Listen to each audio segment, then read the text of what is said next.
یا ایھا الذین آمنوا اذکروا نعمت اللہ علیکم اذ جاءتکم جنود فارسلنا علیہم ریحا وجنودا لم تروها وکان اللہ بما تعملون بصیرا صدق اللہ العظیم۔ رب اشرح لی صدری ویسر لی امری واحلل عقدۃ من لسانی یفقہوا قولی۔ اللہم ربنا الہمنا رشدنا واعذنا من شرور انفسنا،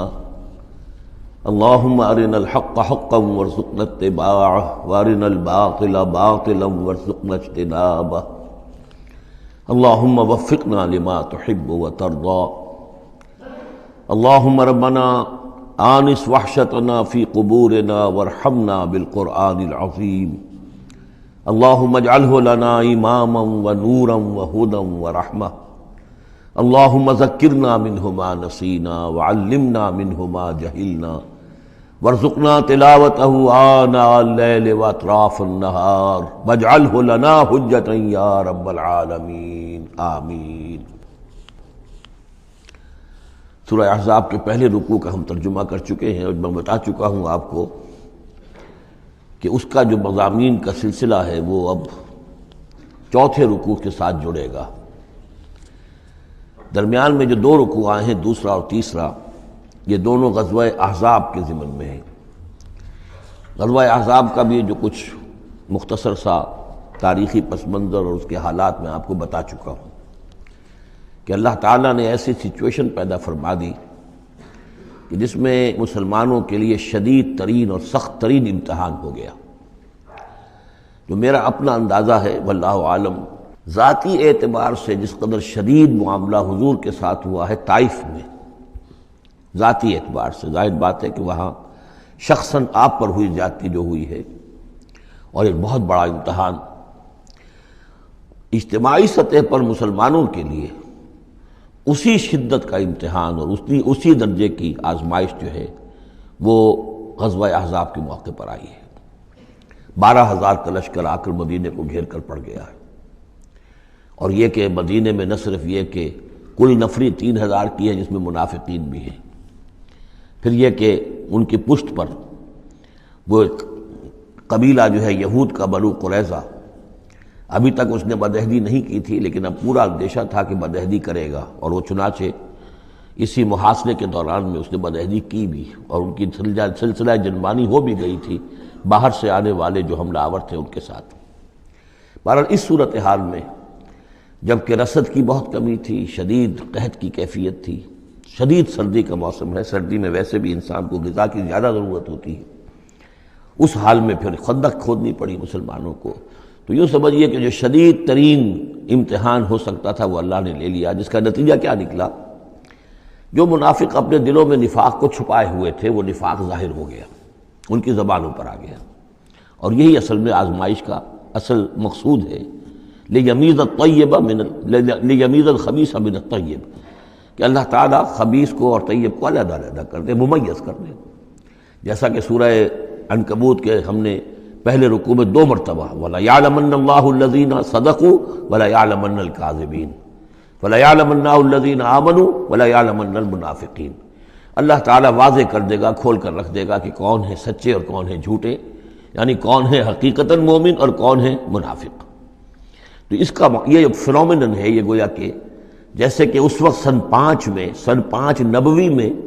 شدید ترین حالات ہو گئے تھے غلاموں کے لیے، نوجوانوں کے لیے۔ ظاہر بات ہے کہ حضور پر تو اس طرح کی دست درازی نہیں کر سکتے تھے مکے کے لوگ، لیکن غلام تھے یا نوجوان تھے، ان کے اوپر جو ہے جس شدید قسم کی آزمائش آ گئی تھی، اسی طرح کی گویا کہ آزمائش سن 5 نبوی میں یہ غزوہ احزاب کی شکل میں مدنی دور میں آ گئی ہے۔ یہ 5 ہجری ہے، وہ 5 نبوی ہے۔ یا ایھا الذین آمنوا اذکروا نعمت اللہ علیکم، اہل ایمان یاد کرو اللہ کے اس انعام کو جو تم پر ہوا۔ اذ جاءتکم جنود، جب تمہارے پاس تم پر حملہ آور ہوئے بہت سے لشکر، بنو غطفان آئے، بنو فزارہ آئے مشرق کی طرف سے، اور جنوب اور مغرب کی طرف سے جو ہے چلے آ رہے ہیں قریش، اور ان کو جو ہے پوری سپورٹ حاصل ہے شمال سے یہود کی، ان میں وہ کہ بنو نذیر بھی ہیں کہ جو مدینہ ہی سے نکالے گئے تھے، اور اس کے علاوہ یہ کہ خیبر کے یہودی بھی ہیں۔ فارسلنا علیہم ریحن، تو جب وہ لشکر آ گئے تم پر، حملہ آور ہوئے، تو ہم نے ان پر ایک آندھی بھیج دی، ایک تیز جھکڑ بھیج دیا، وجنودا لم تروہا، وہ آندھی تو تم نے بھی دیکھی کہ آندھی آئی ہے، لیکن یہ کہ اور لشکر بھی ہم نے اتارے تھے جو تم نے نہیں دیکھے، یعنی فرشتے۔ وَكَانَ اللَّهُ بِمَا تَعْمَلُونَ بَصِيرًا، اور جو کچھ تم کر رہے تھے اللہ اسے دیکھ رہا تھا۔ کون اب کس کے منہ پر، کس کی زبان پر نفاق آ گیا ہے، کس کا ایمان اور پختہ ہو گیا ہے۔ تو یہ ایک جملے میں گویا کہ پوری داستان کو تو اللہ نے سمو لیا۔ 20-25 دن تک محاصرہ رہا، اکا دکا مبارزت ہوئی۔ عمرو بن عبد ود آیا، وہ ان کا بہت ہی پورے عرب کا معنی ہوا جو ہے، وہ شہ سوار بھی تھا اور بہت بڑا وہ لڑاکا آدمی، 90 برس کی عمر، لیکن یہ کہ اس کے مقابلے میں آنے کی کوئی جرت نہیں کرتا تھا۔ جب وہ آیا ہے اور اس نے اپنے گھوڑے کو وہ ایڑ لگائی ہے کہ چھلانگ مار کر پوری جو تھی وہ خندق اس کو پار کر کے آ گیا، اور اکیلا ادھر آ کے کھڑا ہو گیا کہ آؤ کوئی ہے تمہارا مقابلہ جو مجھ سے کر سکے۔ بہرحال سب لوگ ششدر حیران تھے کہ اب اس کے مقابلے میں کون جائے۔ بالآخر حضرت علی نکلے رضی اللہ تعالیٰ عنہ، تو حضرت علی نے اس سے کہا، بلکہ اس نے کہا میرے مقابلے میں جو کوئی بھی آتا ہے، میری عادت ہے یہ کہ میں اسے پہلے 3 مواقع دیتا ہوں کہ وہ کوئی درخواست مجھ سے کرے جو منظور کر لوں۔ حضرت علی نے کہا میری پہلی درخواست یہ ہے کہ تم ایمان لے آؤ۔ انہوں نے کہا نہیں یہ نہیں ہو سکتا۔ اچھا دوسری درخواست میری یہ ہے کہ تم جنگ سے واپس چلے جاؤ۔ انہوں نے کہا یہ بھی نہیں ہو سکتا۔ تیسری بولو۔ تو حضرت علی نے فرمایا اچھا آؤ اب پھر مقابلے میں آؤ، یہ تیسری درخواست یہ ہے کہ آؤ مجھ سے مقابلہ کرو۔ تو وہ ہنسا، قہقہ لگایا کہ میرا اندازہ نہیں تھا کہ پورے عرب میں کوئی شخص مجھے یہ بھی کہہ سکتا ہے کہ مجھ سے آؤ مقابلہ کرو۔ بہرحال حضرت علی نے اسے واصل جہنم کیا رضی اللہ تعالی عنہ وارضاہ۔ تو اس قسم کی اکی دکی مبارزتیں ہوئیں، کوئی باقاعدہ جس کو کہتے ہیں کوئی مٹ بھیڑ لشکروں کی وہ نہیں ہو سکی، لیکن یہ کہ 25 دن کا محاصرہ طول کھینچ گیا تھا۔ ادھر وہ حضرت نعیم ابن مسعود اشجعی نے جو بھی کچھ سلسلہ جنبانی کیا، کوئی سری جھوٹ تو نہیں بولا، لیکن یہ کہ ایک طوریے کے انداز میں ایسی شکل پیدا کر دی کہ جس سے بنی قریظہ کے اور ان کے درمیان بھی کم سے کم بد اعتمادی ضرور پیدا ہو گئی فوری طور پر۔ پھر وہ آندھی آئی شدید، اور اللہ نے جو فرشتے بھیجے انہوں نے کیا کیا یہ ہمیں نہیں معلوم، کیا شکل اختیار کی کہ بہرحال وہ سب کے سب اپنے پڑاؤ اٹھا کر اور چلے گئے۔ لیکن جو اس دوران صورت رہی ہے اس کا نقشہ کھینچا جا رہا ہے، اس جاؤکم من فوقکم ومن اسفل منکم، جب کہ وہ آئے لشکر تمہارے اوپر سے بھی تمہارے نیچے سے بھی۔ یہ جو جغرافیائی جو سلسلہ ہے عرب کا، میں نے کئی دفعہ آپ کو بتایا ہے کہ شمالاً جنوباً یہ جو حجاز کا پہاڑی سلسلہ چلتا ہے شمالاً جنوباً، اسی میں مکہ ہے، طائف ہے، مدینہ ہے، اسی کے آخر میں اوپر جا کر تبوک ہے۔ تو اس پہاڑی سلسلے اور ساحل کے درمیان ایک میدان ہے، یہ تہامہ کہلاتا ہے، تہامہ نیچے ہے، بہرحال میدان ہے وہ، تو اب پہاڑی سلسلہ آیا۔ پھر یہ کہیں 30 میل، کہیں 40، کہیں 50 میل چوڑا جو یہ پہاڑی سلسلہ، اس کے بعد جو آتا ہے وہ سطح مرتفع ہے، وہ اونچی سطح ہے، لیکن مرتفع اس میں پہاڑی سلسلہ نہیں ہے، سطح ہے۔ تو اس جاؤکم من فوقکم، تو گویا کہ جو ادھر سے آئے ہیں وہ اوپر سے آئے ہیں، جو مشرق سے آئے، بنو غطفان وغیرہ کے جو قبائل آئے، اور من اسفل منکم نیچے سے جو تہامہ کی طرف سے ہو کر آئے ہیں وہ قریش کا لشکر جو ہے کہ جو مکے سے ہو کر آیا ہے۔ وَإِذْ زَاغَتِ الْأَبْصَارُ، اور جب کہ نگاہیں کج ہو گئی تھیں، جسے ہم کہتے ہیں کہ نگاہیں پتھرا گئیں خوف کے مارے۔ وَبَلَغَتِ الْقُلُوبُ الْحَنَاجِرَ، اور جب دل جو ہے وہ حلق میں آ گئے تھے، ہنسلیوں میں آ کر پھنس گئے تھے۔ جب آدمی کے اوپر دہشت ہو تو اس طریقے سے معلوم ہوتا ہے، جسے ہم کہتے ہیں دل بلیوں اچھلنے لگا، تو معلوم ہوتا ہے جب دل کی دھڑکن تیز ہوتی ہے کہ شاید وہ نکل جائے گا یہاں سے۔ وَتَظُنُّونَ بِاللَّهِ الظُّنُونَ، اور تم پھر اللہ کے بارے میں بڑے طرح طرح کے گمان کر رہے تھے، اب دل میں تمہارے خیال آ رہے تھے۔ هُنَالِكَ ابْتُلِيَ الْمُؤْمِنُونَ، اس وقت اہل ایمان کا خوب امتحان لے لیا گیا، ابتلا خوب ہم نے کر لی، جانچ لیا، پرکھ لیا۔ وَزُلْزِلُوا زِلْزَالًا شَدِيدًا، اور وہ ہلا مارے گئے، جھنجھوڑ دیے گئے۔ وَإِذْ يَقُولُ الْمُنَافِقُونَ، اب نتیجہ کیا نکلا؟ جبکہ کہہ رہے تھے وہ منافق، وَالَّذِينَ فِي قُلُوبِهِم مَرَضٌ، اور جن کے دلوں میں روگ تھا، مَا وَعَدَنَا اللَّهُ وَرَسُولُهُ إِلَّا غُرُورًا، ہم سے اللہ اور اس کے رسول نے جو وعدے کیے تھے جھوٹے ثابت ہوئے، ہمیں سبز باغ دکھا کے مروا دیا اللہ نے اور اس کے رسول نے۔ ہم سے کہا تھا کہ قیصر و کسریٰ کی سلطنتیں تمہارے قلبوں میں آئیں گی، ہم سے کہا تھا اللہ کی مدد آئے گی، یہ کہاں اللہ کی مدد آئی؟ بعض منافقین نے کہا ہمارا حال تو یہ کہ ہم قضاء حاجت کے لیے باہر نہیں جا سکتے ہیں، ہم مدینے کے اندر محصور ہو گئے ہیں۔ ظاہر بات ہے کہ سینیٹیشن کا بھی کوئی نظام نہیں تھا، کس قدر وہاں پر اس سے ایک مسئلہ پیدا ہو چکا ہو، باہر نکل نہیں سکتے بالکل، تو قضاء حاجت وغیرہ بھی وہی ہو رہی ہے۔ یہ ان کے منہ پر جو ہے، ان کی زبانوں پر جو اندر کا خبث تھا، اندر کی گندگی تھی، زبانوں پر آ گئی۔ ما وعدنا اللہ ورسولہ الا غرورا، نہیں وعدہ کیا تھا ہم سے اللہ اور اس کے رسول نے مگر جھوٹا، دھوکے کا وعدہ۔ وَإِذْ قَالَتْ طَائِفَةٌ مِّنْهُمْ يَا أَهْلَ يَثْرِبَ، اور جبکہ ان میں سے ایک گروہ یہاں تک کہہ رہا تھا اے یثرب والو، لا مقام لکم فارجعوا، اب تمہارا کوئی ٹھکانہ نہیں ہے، لوٹ جاؤ یہاں سے، کہاں تم مقابلہ کر سکتے ہو، یہ 12,000 کا لشکر آ گیا، کوئی ممکن ہے، کوئی امکان تمہیں نظر آتا ہے؟ تو کسی طریقے سے کہیں سے بھاگنے کے لیے راستہ تلاش کرو۔ وَيَسْتَأْذِنُ فَرِيقٌ مِّنْهُمْ النَّبِيَّ، اور ان میں سے ایک گروہ جو ہے آ کر نبی سے اجازت طلب کر رہا تھا، یقولون ان بیوتنا عورا، اور وہ کہہ رہا تھا کہ ہمارے تو گھر کھلے پڑے ہوئے ہیں، یعنی گھروں کو اندیشہ ہے، گھروں کے اوپر پیچھے سے بنو قریظہ کے لوگ حملہ آور ہو جائیں، ہماری عورتیں وغیرہ جو ہم نے چند حویلیوں کے اندر جن کو جمع کیا ہے، آپ نے یہی کیا تھا حضور نے صلی اللہ علیہ وسلم، خواتین کو بچوں کو ایک ایسی جگہ پر کہ جہاں وہ وسطی علاقہ تھا مدینے کا، اور وہاں بڑی کوئی حویلی تھی اس میں جمع کر دیا تھا، تو اب وہ تو ہمیں تو اندیشہ ہے، ہمارے گھر خالی پڑے ہوئے ہیں، اس کے اوپر حملہ ہو سکتا ہے۔ وما ہی اب عورا، حالانکہ وہ نہیں کھلے پڑے ہوئے تھے، اللہ تعالیٰ نے اور اللہ کے رسول نے پہرے وغیرہ کا بندوبست کیا ہوا تھا۔ ان یریدون الا فرارا، حقیقت میں وہ فرار چاہتے تھے، بھاگنا چاہتے تھے، یہ تو بہانہ تھا جو بنا رہے تھے، اصل میں جنگ سے پیٹھ دکھا کر بھاگنا مقصود تھا۔ وَلَوْ دُخِلَتْ عَلَيْهِمْ مِنْ أَقْطَارِهَا، اور اگر کہیں داخلہ ہو ہی گیا ہوتا دشمن کا اس مدینے کے اندر اس کے چاروں طرف سے، ثُمَّ يُسْئِلُ الْفِتْنَةَ، اور پھر ان سے مطالبہ کیا جاتا فتنے کا، یعنی ارتداد کا۔ اگر یہ مشرکین کی فوجیں جو ہیں کہیں خدا نہ خواستہ مدینے میں داخل ہو جاتی اور اب وہ کہتی کہ یا تو مرتد ہو جاؤ اور یا تمہیں قتل کرتے ہیں، تو وہ ما تلبسوا الا لآتوها، وہ اس فتنے کو قبول کر لیتے، مرتد ہو جاتے، وما تلبسوا بها الا یسیرا، اور تھوڑی سی دیر بھی نہ لگاتے، بہت ہی تھوڑا سا وقفہ، یعنی وہ ایمان ان کے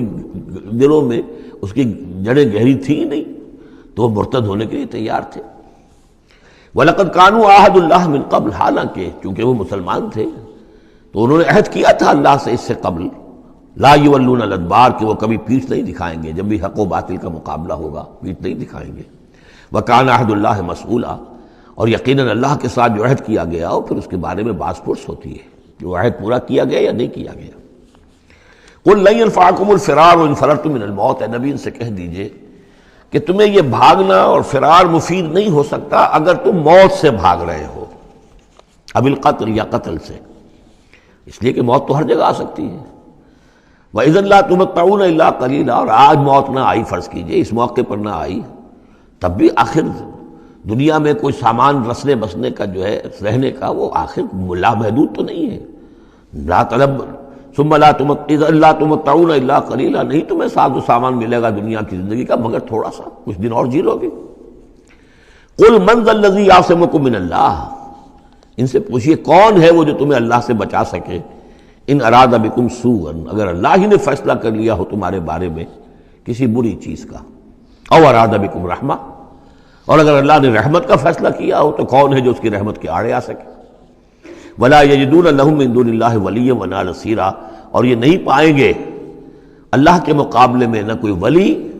حمایتی اور نہ مددگار۔ قد یعلم اللہ المعوقین منکم، تم میں سے اے نام نہاد مسلمانوں، اے منافقوں، ہمیں خوب معلوم ہے، اللہ کو خوب معلوم ہے کہ کون ان میں سے روکتے ہیں دوسروں کو کہ مت جاؤ، محاذ پر مت جاؤ۔ جیسا کہ میں بتا چکا ہوں کہ دو طرف تو حرات تھے، ادھر سے حفاظت تھی، پیچھے بنو قریظہ تھے، چونکہ وہ معاہد تھے، ان سے معاہدہ تو موجود تھا، لہذا اس اعتبار سے بظاہر وہ بھی محفوظ تھا، ادھر سے حملہ نہیں ہو سکتا تھا، اگرچہ اندیشہ ہر وقت تھا کہ کبھی وہ بھی دغا دیں تو پھر یہ ہے کہ چکی کے دو پارٹوں کے درمیان مسلمان آ جائیں گے۔ لیکن جو سامنے کا علاقہ تھا وہاں وہ خندق جو ہے کھود دی گئی، اور خندق سے ادھر جو ہے وہ مسلمان مورچہ لگا کے بیٹھے ہوئے، تو اب اس جو بھی وہ محاذ بنتا تھا اس پر کوئی نہیں جاتا تھا، روکتے تھے ادھر مت جاؤ، کہاں جا رہے ہو۔ قد یعلم اللہ المعوقین منکم، تم میں سے جو لوگ روکتے ہیں دوسروں کو، والقائلین لاخوانہم ہلم الینا، اور جو کہتے ہیں اپنے بھائیوں سے آؤ ہماری طرف آؤ، گھروں میں گھس جاؤ، چھپ جاؤ، تمہارا جو ہے کہیں نام و نشان نہ رہے،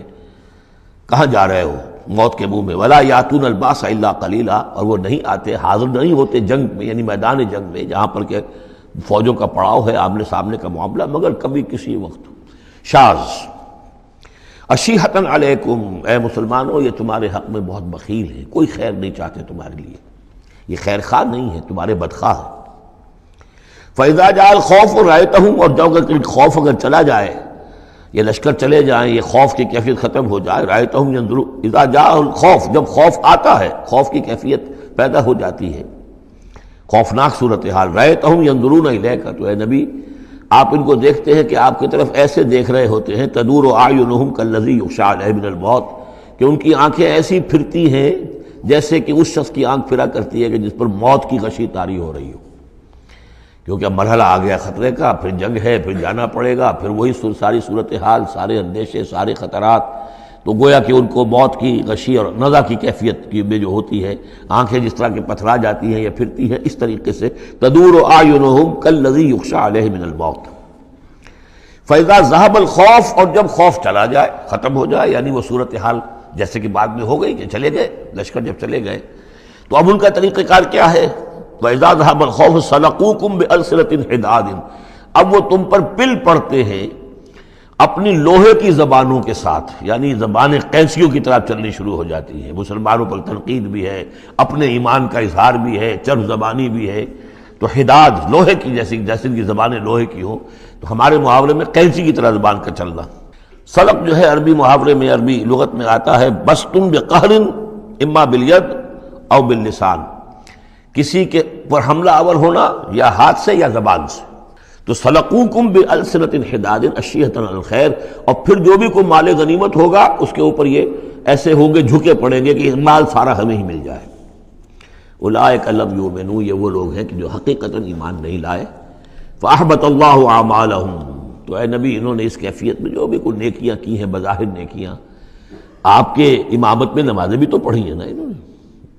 آخر مدینہ منورہ میں وہ نمازیں پڑھتے تھے منافق، کس کی امامت میں؟ محمد رسول اللہ کی امامت میں، کس مسجد میں؟ مسجد نبوی میں، لیکن ان کے سارے اعمال حبط ہو گئے۔ فاحبط اللہ اعمالہم، اللہ نے ان کے تمام اعمال اکارت کر دیے۔ وکان ذلک علی اللہ یسیرا، اور یہ چیز اللہ پر بہت آسان ہے۔ یحسبون الاحزاب لم یذهبوا، جبکہ جا چکے ہیں لشکر، ان کا حال یہ ہے کہ ان کے اوپر ابھی تک خوف طاری ہے، جیسے ہوتا ہے کہ کسی بڑے حادثے کے بعد بھی بہت دیر تک اعصاب کے اوپر جو ہے وہ ایک طرح کی کپ کپی طاری رہتی ہے، انسان کے سنسناہٹ سی رہتی ہے، اتنا بڑا حادثہ ہوا ہے۔ یحسبون الاحزاب لم یذهبوا، یہ سمجھتے ہیں کہ وہ گئے نہیں ہیں، کہیں ادھر چھپ گئے ہوں، کہیں پھر دوبارہ آ رہے ہوں، کہیں حملہ دوبارہ تو نہیں کر رہے ہیں، یہ کوئی ان کے ٹیکٹیکل موو تو نہیں تھی کہ ذرا پیچھے ہٹ کے پھر حملہ آور کریں۔ یحسبون الاحزاب لم یذهبوا، یہ سمجھتے ہیں کہ وہ لشکر گئے نہیں ہیں۔ وَإِن یأتی الاحزاب، اور اگر کہیں دوبارہ وہ لشکر جو ہیں، وہ فوجیں جو ہیں دوبارہ کہیں حملہ آور ہو جائیں، یودوا لو انہم بادون فی الاعراب، تو ان کی بڑی خواہش ہوگی کاش کہ ہم مدینے کو چھوڑ کر کہیں ریگستانوں میں چلے گئے ہوتے، اور کہیں نخلستانوں میں جا کر آراب کی حیثیت کے ساتھ ہم ان کے ساتھ چلے گئے ہوتے، بادیہ نشینوں کے پاس۔ یسألونک عن انبائکم، اور وہاں سے اے مسلمانوں تمہاری خبریں معلوم کرتے رہتے، اب کیا ہوا، اونٹ کس کروٹ بیٹھا۔ وَلَوْ كَانُوا فِيكُمْ مَا قَاتَلُوا إِلَّا قَلِيلًا، اور اگر یہ تمہارے درمیان موجود بھی رہے تو قتال میں تو حصہ نہیں وہ لیتے مگر شاس دکھانے کے لیے، خانہ پوری جسے ہم کہتے ہیں۔ اب ایک کردار تو یہ ہے جو سامنے آ گیا، دوسرا کردار کیا ہے؟ لَقَدْ كَانَ لَكُمْ فِي رَسُولِ اللَّهِ أُسْوَةٌ حَسَنَةٌ، دوسرے کردار کا جو دوسری تصویر ہے، اس کا جو خورشید ہے، سورج ہے، وہ محمد رسول اللہ کا کردار ہے۔ فرمایا اے مسلمانوں تمہارے لیے اللہ کے رسول میں ایک اسوہ ہے، نمونہ ہے، بہترین نمونہ۔ اب یہ بات نوٹ کرنے کی ہے کہ یہ آیت ہمارے ہاں سیرت کی تقاریر ہوں، کوئی میلاد کی محفلیں ہوں، کوئی وعظ ہو تو اس میں بہت پڑھی جاتی ہے یہ آیت اسوہ حسنہ، لیکن عام طور پر ہمارے ہاں اسوہ حسنہ کیا ہے؟ چھوٹی چھوٹی سنتیں، ان کا تذکرہ ہوگا۔ مسواک کرنا بھی اسوہ ہے، ٹھیک ہے، اسی طریقے سے اور سنتیں ہیں۔ مسجد میں داخل ہو تو داہنا پاؤں آگے آنا چاہیے، بایاں نہیں، ٹھیک ہے، ہونا چاہیے، ایک شخص کو کرنا چاہیے، اہتمام کرنا چاہیے، حضور کا یہی معمول تھا۔ یہ سب بھی اسوے میں شامل ہے۔ اصل اسوہ یہ ہے،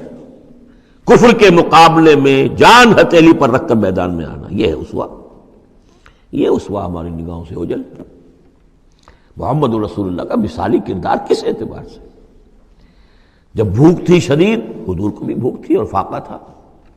جب صحابہ نے آ کے شکایت کی کہ حضور ناقابل برداشت ہو گئی ہے یہ بھوک، دیکھیے ہم نے اپنے پیٹوں پر پتھر باندھے ہوئے ہیں تاکہ یہ کہ معدے کو وہ جو ہنگر کنٹریکشنز ہوتی ہیں وہ نہ ہو، اس کو کم سے کم جھوٹا ہی صحیح ایک دلاسا ہو کہ کچھ بوجھ ہے میرے اوپر، وہ بوجھ چاہے پتھر کا ہو کھانے کا نہ ہو، یہ سب پتھر باندھے ہوئے، کمر دوہری نہ ہو جائے ہماری۔ حضور نے اپنا کرتا اٹھا کے دکھایا، وہاں 2 پتھر بندھے ہوئے، اور اسی حال میں جب صحابہ کدالیں چلا رہے ہیں اور کھود رہے ہیں تو حضور جو ہے اپنے کندھے پر بڑے بڑے پتھر اٹھا کر لے جا کر اور باہر پھینک رہے ہیں۔ اسی میں آپ شریک ہیں پوری طریقے سے، یہ ہے اسوہ۔ ایسا نہیں تھا کہ بس حضور تو کہیں ایک جگہ بیٹھے ہوں اور خیمہ لگا ہو اور مورچھل چلے جا رہے ہوں، سمجھے آپ، اور سب ٹھنڈی چھاؤں آپ کو فراہم کی گئی ہو اور باقی سب لوگ جو اس کام میں لگے ہوئے ہیں۔ یہ اسوہ ہے محمد کا صلی اللہ علیہ وسلم۔ لقد کان لکم فی رسول اللہ اسوۃ حسنہ، اسی کو میں کہا کرتا ہوں جدید اصطلاح میں ایک ہے میکرو اکنامکس اور ایک ہے مائکرو اکنامکس۔ تو مائکرو سنت کو تو لوگ جانتے ہیں، یہ سنت ہے، یہ سنت ہے، اس میں سے بعض کے بارے میں بڑے جھگڑے بھی ہیں، رفع یدین سنت ہے یا نہیں ہے، لیکن میں اس مسئلے پر نہیں جا رہا ہوں۔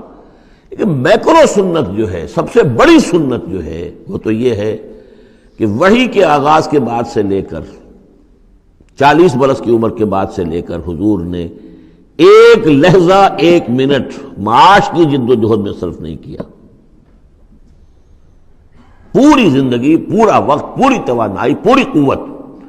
دعوت دین، اقامت دین، دین کی دعوت، دین کی اقامت اسی میں لگائی۔ کوئی جائیداد نہیں بنائی، کوئی کاروبار، حالانکہ اس سے پہلے آپ بہت کامیاب تاجر تھے، کاروبار کرتے تھے، لیکن جب یہ فرض منصبی آ گیا، یا ایھا المدثر قم فانذر وربک فکبر، اب یہی کام ہے، تو کچھ تو اس کی بھی پیروی کرنے کی کوشش کی جائے، اس درجے میں نہ صحیح، وہ عکس تو ہو۔ میکرو سنت جو ہے کسی درجے میں تو اپنی زندگی کے اندر اس کا عکس پیدا کیا جائے، ہاں اس کے ساتھ پھر چھوٹی چھوٹی سنتیں بھی ہو جاؤں تو کیا کہنے ہیں، پھر نور علی نور ہے۔ لیکن یہ اس میکرو سنت کا تو ہے ہی نہیں، اپنے تو ساری توانائی، ساری طاقت، سارا وقت دنیا بنانے میں۔ تو لقد کان لکم فی رسول اللہ اسوۃ حسنۃ لمن کان یرجو اللہ والیوم الآخر، بڑی اہم آیت ہے یہ۔ اسوہ تو حضور کا اپنی جگہ پر مکمل ہے، کامل ہے، لیکن یہ کس کے لیے اسوہ ہے؟ جو یہ 2 شرطیں پوری کرے، 3 شرطیں، جو اللہ سے ملاقات کا امیدوار ہے، اللہ سے محبت کرتا ہے اور یوم آخر پر یقین رکھتا ہے، اور ذکر اللہ کثیرا، اور ذکر کرتا ہے اللہ کا کثرت کے ساتھ۔ یہ بالکل وہی بات ہے کہ قرآن مجید تو ہدایت ہے پوری نوع انسانی کے لیے، ھدی للناس، لیکن قرآن سے استفادے کی شرط ہے تقوی، ھدی للمتقین۔ تو جو ربط و تعلق ہے ان 2 آیتوں میں وہی سمجھیے کہ اپنی جگہ پر حضور کی زندگی ایک اسوہ کاملہ ہے، مکمل،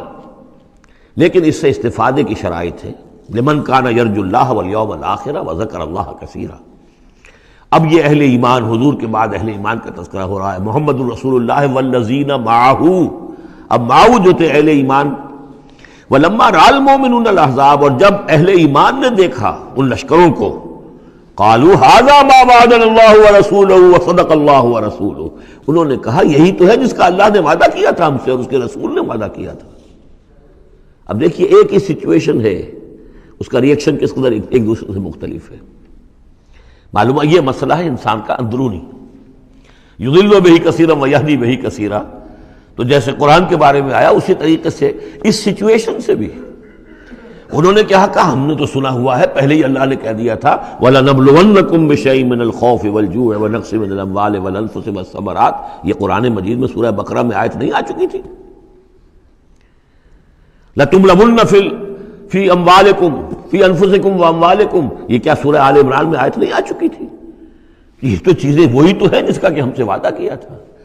وَلَمَّا رَأَى الْمُؤْمِنُونَ الْأَحْزَابَ، جب دیکھا اہل ایمان نے ان احزاب کو، قالوا هذا ما وعدنا اللہ ورسولہ وصدق اللہ ورسولہ، اور بالکل صحیح کہا تھا اللہ نے بھی اور بالکل صحیح فرمایا تھا اس کے رسول نے بھی، وما زادہم الا ایمانا وتسلیما، اور نہیں ہوا ان میں کسی شے کا اضافہ مگر ایمان اور تسلیم، ایمان کے ساتھ تسلیم، سر تسلیم خم، سر تسلیم خم ہے جو مزاج یار میں آئے، جو اللہ کی طرف سے فیصلہ ہے۔ جیسا کہ ہم پڑھ چکے ہیں سورہ توبہ میں، اگرچہ سورہ توبہ تو بہت بعد میں نازل ہوگی، ابھی 4 سال بعد میں اس سورہ مبارکہ کے وہ زمانہ نزول کے اعتبار سے، لیکن ہم تو پڑھ چکے ہیں ہر طرح موسم بنا اللہ احد الحسنیین۔ ہمارے لیے تم کیا اندازہ کس چیز کا انتظار کر سکتے ہو سوائے 2 نہایت اعلیٰ ترین صورتوں کے؟ ہم سب کے سب شہید ہو جائیں تب بھی ہماری کامیابی ہے، اور ہم کامیاب ہو کر آ جائیں تو تب تو تم بھی مانو گے کامیابی ہے۔ اس لیے ہمیں تو کوئی اندیشہ ہی نہیں۔ تو اس میں تسلیم ان کے اندر، اور ہم بھی تسلیم کی خو ڈالیں گے، بے نیازی تیری عادت ہی صحیح۔ من المؤمنین رجال صدقوا ما عاہدوا اللہ علیہ، ان اہل ایمان میں وہ جمع مرد لوگ ہیں رضی اللہ تعالی عنہم وارضاہم اجمعین، صدقوا ما عاہدوا اللہ علیہ، جنہوں نے سچا کر دکھایا وہ عہد جو انہوں نے اللہ سے کیا تھا۔ انہوں نے کہا تھا ہم اپنی جان اور مال حاضر ہے، ہم جنت کے عوض یہ سب کچھ دینے کو تیار ہیں، انہوں نے وہ عہد پورا کر دیا۔ فَمِنْهُمْ مَنْ قَضَى نَحْبَهُ، ان میں سے وہ بھی ہیں جو اپنی نظر گزار چکے، نظر پیش کر چکے۔ کتنے ہی صحابہ تھے جو اس وقت تک جام شہادت نوش کر چکے تھے۔ سن 5 ہے یہ تو، سن 3 میں 70 صحابہ تو غزوہ احد کے اندر ہی شہید ہوئے۔ فَمِنْهُمْ مَنْ قَضَى نَحْبَهُ، ان میں وہ بھی ہیں کہ جو اپنی نظر پیش کر چکے۔ وَمِنْهُمْ مَنْ يَنْتَظِرُ، اور باقی جو ہے وہ منتظر ہے کہ کب وقت آئے۔ یہ تو ہم انتظار میں ہیں کہ کب اللہ تعالیٰ ہمیں بھی شہادت کا درجہ دے، ہماری بھی شہادت قبول فرما لے۔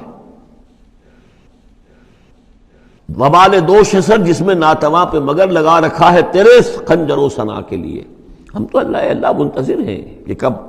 ہماری باری آ جائے۔ فَمِنْهُمْ مَنْ قَضَى نَحْبَهُ وَمِنْهُمْ مَنْ يَنْتَظِرُ وَمَا بَدَّلُوا تَبْدِيلًا، اور انہوں نے ہرگز تبدیلی کوئی نہیں کی جو انہوں نے عہد اللہ سے کیا، سرے بوس میں فرق نہیں آنے دیا۔ لِيَجْزِيَ اللَّهُ الصَّادِقِينَ بِصِدْقِهِمْ، تاکہ اللہ تعالیٰ سچوں کو ان کی سچائی کا پورا بدلہ دے۔ وَيُعَذِّبَ الْمُنَافِقِينَ إِن شَاءَ أَوْ يَتُوبَ عَلَيْهِمْ، اور ان منافقوں کو چاہے تو ان پر عذاب بھیج دے، اور چاہے تو ابھی ان کی توبہ قبول کر لے، انہیں توبہ کا موقع دے دے۔ یہ میں بتا چکا ہوں کہ آخری جو فیصلہ ہوا وہ جب کہ غزوہ تبوک کا معاملہ ہوا ہے، پھر آخری فیصلے ہوئے ہیں۔ یا سورہ نساء جو ہے اس کے اندر بھی وہ آیت آ گئی تھی کہ فی الدرک الاسفل من النار، لیکن آخری چیز کہ اے نبی استغفر لہم او لا تستغفر لہم ان تستغفر لہم 70 مرۃ فلن یغفر اللہ لہم، کہ اب آپ ان منافقوں کے لیے استغفار کریں یا نہ کریں، اگر 70 مرتبہ بھی استغفار کریں گے تب بھی اللہ ان کو معاف نہیں فرمائے گا۔ ان اللہ کان غفور الرحیم، یقینا اللہ غفور الرحیم ہے۔ ورد اللہ الذین کفروا، اللہ نے لوٹا دیا ان کافروں کو جو چڑھ کر آئے تھے بڑے شان و شوکت کے ساتھ، وہ پورے لشکر جو ہے سب چلے گئے بغیظہم، وہ اپنے غصے کو ساتھ ہی لے گئے۔ وہ غصہ جو ہے وہ نکالے بغیر، یا تو کوئی جنگ ہوتی، کچھ وہ قتل عام کرتے تو کچھ غصہ ان کا نکلتا، اللہ نے ان کو ان کے غصے کے ساتھ ہی واپس کر دیا۔ ورد اللہ الذین کفروا بغیظہم لم ینالوا خیرا، انہیں کوئی خیر حاصل نہ ہو سکا، کوئی فتح ہوتی، کوئی کارنامہ سر انجام دیا ہوتا، کچھ نہیں۔ وکفى اللہ المؤمنین القتال، اور اللہ کافی رہا اہل ایمان کی طرف سے قتال کے لیے۔ اہل ایمان کو تو جنگ کی نوبت ہی نہیں آئی، کھلی جنگ تو ہوئی نہیں،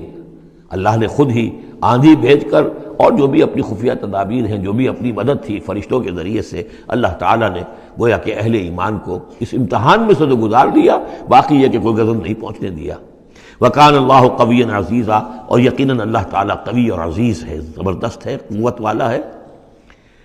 وَأَنزَلَ الَّذِينَ ظَاهَرُوهُمْ، اب یہ دوسرا ہے، اس کا جو ضمیمہ ہے غزوہ احزاب کا، وہ غزوہ بنی قریظہ ہے۔ روایات میں آتا ہے کہ حضور نے غزوہ، جب یہ لشکر چلے گئے، غزوہ احزاب ختم ہو گیا، تو آ کر واپس گھر آ کر اپنے ہتھیار وغیرہ اتارے، زرہ اتاری، تو حضرت جبرائیل آئے کہ آپ نے ہتھیار اتار دی، ہم نے تو ابھی اتارے نہیں ہیں، ابھی بنو قریظہ کو کیفر کردار تک پہنچانا ہے۔ انہوں نے جو غداری کی اس موقع پر، اپنے عہد کو توڑا ہے، اس کی سزا انہیں دینی ہے۔ چنانچہ حضور نے حکم دیا کہ اب کوئی مسلمان جو ہے عصر کی نماز نہ پڑھے یا کوئی مغرب کی نماز نہ پڑھے، جو بھی کوئی وقت معین کیا، جب تک کہ وہ بنی قریظہ کے علاقے میں پہنچ نہ جائے۔ وہاں جا کر اب وہاں جا کے پھر ان کا گھیراؤ کیا گیا، محاصرہ ہوا۔ وہ محاصرہ بھی خاصا طویل ہوا، ان کا قلعہ بڑا مضبوط تھا، لیکن تنگ آ کر بالآخر انہوں نے ہتھیار ڈال دیے، اور یہ کہا کہ سعد بن معاذ جو رئیس اوس تھے اور ان کے حلیف تھے، اوس کے قبیلے کے ساتھ ان کی پرانی جو ہے وہ حلیفی تعلقات تھے، حلیفانہ تعلقات، کل جو وہ فیصلہ کر دیں گے ہمیں منظور ہوگا۔ تو حضرت سعد بن معاذ رضی اللہ تعالی عنہ جو تورات میں فیصلہ لکھا ہوا ہے بد عہدی کا کہ کوئی قوم اگر تمہارے ساتھ بد عہدی کرے اور اس کے بعد اللہ تمہیں اس پر فتح دے دے تو کیا کرو، اس کے مطابق فیصلہ سنایا کہ ان کے جتنے جوان ہیں اس قبیلے کے جو جنگ کرنے کے قابل ہیں ان کو قتل کر دیا جائے، اور باقی جو ان کے بوڑھے ہوں یا اور ہوں، مرد ہوں، بچے ہوں، عورتیں ہوں، ان کو جو ہے غلام بنا لیا جائے، ان کا سارا مال ضبط ہو جائے گا۔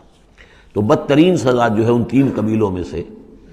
جن میں سے ایک قبیلہ تھا بنی قینقاع کا، ایک تھا بنو نضیر، یہ دونوں تو صرف جلا وطن ہوئے ہیں، لیکن بدترین سزا پھر ان کو دی گئی ہے۔ وَأَنزَلَ الَّذِينَ ظَاهَرُوهُم مِّنْ أَهْلِ الْكِتَابِ، اور اللہ نے اتار لیا ان کو کہ جنہوں نے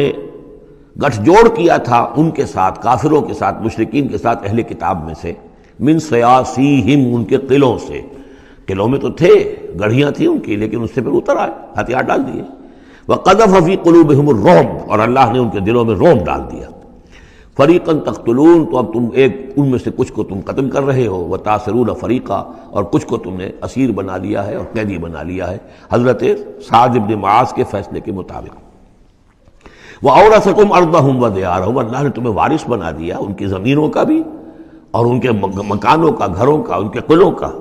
وَأَمْوَالَهُمْ، اور ان کے اموال کا، وَأَرْضًا لَّن تَطَئُوهَا، اور ابھی بہت سی زمینیں ہیں جن پہ ابھی تمہارے قدم نہیں گئے،